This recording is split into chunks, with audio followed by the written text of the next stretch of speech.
Hi, I'm Sass Ruthven, and I'm here today at my urban farm in central Tacoma, Share the Wealth Organics. And we're here with EnviroHouse doing a YouTube video on how to cure onions to get them ready to store. So this particular onion variety is a sweet onion called Elsa Craig. It's an heirloom variety from England. So it actually grows really well here in our climate. It doesn't require the Eastern Washington heat like the Walla Walla onions would prefer. And it actually is a sweet onion that will store. If you go through the right process and cure it, it will actually store until about the end of February. And at that point, it wants to start sprouting. So you would just need to eat them up by the end of February.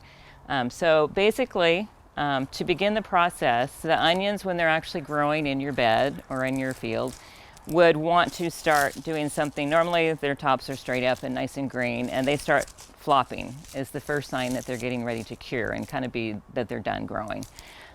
So you let them stay flopped for a while, and if you want to cure a whole bed, if most of the bed is flopped, you can go ahead and push the rest of them down. The only one that won't do that are the blooming ones. So these are onions that you would never be able to cure, basically because when they have a bloom, they have a hollow stem. And so the hollow stem would allow bacteria to get in there if you were to cut it and try to cure it. So these are ones that you just want to eat fresh. So that will not be one that ever gets cured. The positive side of getting a bowl of flower is that they're actually edible. You can pluck off the flowers and eat them. They have great onion flavor. They're good on salads, pasta, and they just kind of make things, you know, they're white and blooming with a little green, and they're really pretty on a salad. So that's a bonus, because most of the time when you have a flower, the bulb is smaller because it took energy to produce that flower. So anyway, that one won't be cured, but you can eat it fresh. So any of them that look like they're good candidates for curing, you want to make sure that the skins are intact and that they don't have any bad spots. Like this particular large one right here had a spot where it was sitting a little bit too long in the compost that was top dressed with, and so it's an onion that would never be cured. It will be eaten fresh for that reason. So you want to check the skins just to make sure that they're good candidates for storing. And then after you've pulled them from your raised bed, lay them out in the table, kind of like in this arrangement. These have already been drying now for a couple of weeks, so they're not going to look like your onions when you first pull them. When you first pull your onions, they'll be nice and green on the top. And this basically is going to get them to start drying so that they're ready to start curing. And the flopping part is the first beginning part of that, because that's actually like the beginning of the neck part curing. So the parts that you have to really cure are both the base and the whole stem part. Because if either one of those aren't cured, then they'll make your onion go bad. So they stay out in a sunny location on a table, or you could have them on cardboard on ground. You want to do it for at least 4 or 5 days. At that time, your greens will start shrinking. You want to make sure when you lay them out, you give them plenty of room and that the bulbs are not sitting on any of the greenery. You want to keep that separate. And then you tuck them in at night. You cover them with towels or a sheet just to make sure that no dew makes them wet to start off with in the morning.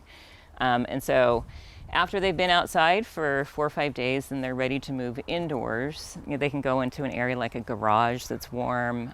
They can't go into the basement yet. If you have an unused room in your house, you know, where you can lay them out, that works too. So at that point, then they're laid out in kind of the same formation.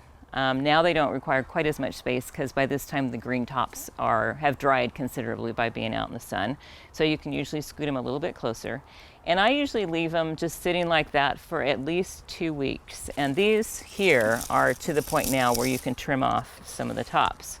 So after your 2 weeks or so, or if you're getting ready to cure another batch, I usually do it in stages because we cure enough for the last 8 weeks of the season on the CSA. So at this point, then what I do is I go through and leave a large part of the stem material still on there, just in case it's not quite cured all the way. You can trim off the roots a little bit, and then it's ready to go into a crate. And I put newspaper on the bottom just so that it's not sitting on plastic. And just fill up the bottom of your crate and maybe a couple that that go in and sit in between the ones. You don't really want them. You want to make sure their stems are all exposed in case they're still finishing off the drying process. And then they're ready to store. And I would still leave them in the crate for a couple more weeks in a warm location, and then after that, that's when they can go into your basement into a cooler location to store for as long into the winter as they will last, which is usually about the end of February. So that will cure basically any type of onion. Walla Wallas do not cure, but all of your yellows and your reds and your white onions, you would be able to cure and store in the same way. So hopefully you like this video and subscribe. Thank you. Have a great day.